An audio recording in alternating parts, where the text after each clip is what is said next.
حضرت کعب بن اجرا رضی اللہ تعالیٰ عنہ سے روایت ہے، وہ فرماتے ہیں کہ ایک دن نبی کریم علیہ السلام نے ارشاد فرمایا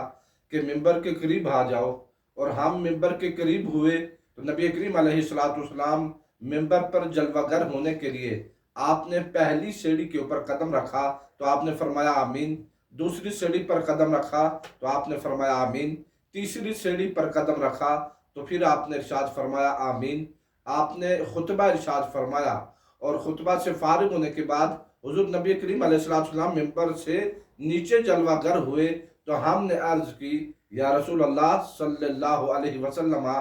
آج ہم نے آپ سے ایک ایسی بات سنی ہے جو اس سے پہلے کبھی نہیں سنی تھی۔ تو نبی کریم علیہ السلام نے ارشاد فرمایا کہ جب میں ممبر پہ چڑھنے لگا تو جبریل میرے سامنے حاضر ہوئے، ظاہر ہوئے، اور انہوں نے کہا کہ ہلاک ہو جائے وہ شخص جس نے رمضان المبارک کا مہینہ پایا اور اس کی بخشش نہ ہوئی، یعنی اس مہینے کا وہ حق ادا نہ کر سکا اور وہ عبادت و ریاضت کر کے اس مہینے کے حقوق ادا کر کے وہ جنت نہ پا سکا۔ تو میں نے اس پر آمین کہا۔ پھر جب دوسری سیڑھی پر قدم رکھا تو جبریل نے کہا کہ ہلاک ہو جائے وہ شخص جس کے سامنے آپ کا نام نامی آئے اور وہ آپ پر درود نہ پڑے۔ تو میں نے کہا آمین۔ اور پھر جب تیسری سیڑھی پر قدم رکھا تو پھر جبریل نے کہا ہلاک ہو جائے وہ شخص جو اپنے بوڑھے والدین کو یا دونوں میں سے کسی ایک کو بڑھاپے میں پائے اور پھر ان کی خدمت کر کے وہ جنت حاصل نہ کر سکے۔ تو میں نے کہا آمین۔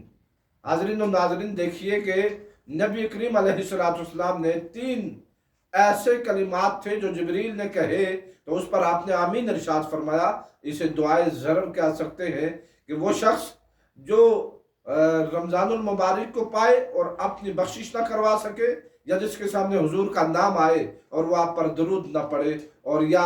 جو اپنے والدین کو بڑھاپے میں پائے اور پھر ان کی خدمت کر کے وہ جنت حاصل نہ کر سکے۔ اس پر جبریل امین نے کہا کہ وہ ہلاک ہو جائے، اور اللہ کے نبی نے آمین کے کلمات ارشاد فرمائے ہیں۔ اس لیے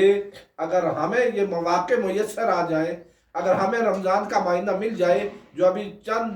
دنوں کے بعد ہی آنے والا ہے، اور امید ہے، رب پر یقین ہے ہمیں کہ یہ مہینہ ہمیں نصیب ہوگا، تو اس مہینے میں خود عبادت کریں، ریاضت کریں، ذکر اذکار کریں، تلاوت کریں، نوافل پڑھیں، تراویح پڑھیں اور روزے رکھیں اور رب کا قرب حاصل کریں اور اپنی بخشش کروائیں، رب سے توبہ استغفار کریں، یا حضور کا نام جب ہمارے سامنے آئے تو ہم ضرور حضور پر درود پڑھیں، اور زیادہ نہیں تو صلی اللہ علیہ وسلم بھی کہہ دینا، یہ بھی درود پاک ہے، یہ بھی کہہ لیں تاکہ آپ اس ہلاکت سے بچ سکیں۔ اور پھر اگر والدین ہیں، حیات ہیں، اللہ انہیں لمبی عمر دے تو ان کی خدمت کر کے اللہ کو راضی کریں، اس لیے کہ والدین کی رضا میں اللہ کی رضا ہے، والدین راضی ہیں تو دونوں جہانوں میں کامیابی ہے۔ اللہ ہمیں احادیث طیبہ پر عمل کرنے کی توفیق عطا فرمائے۔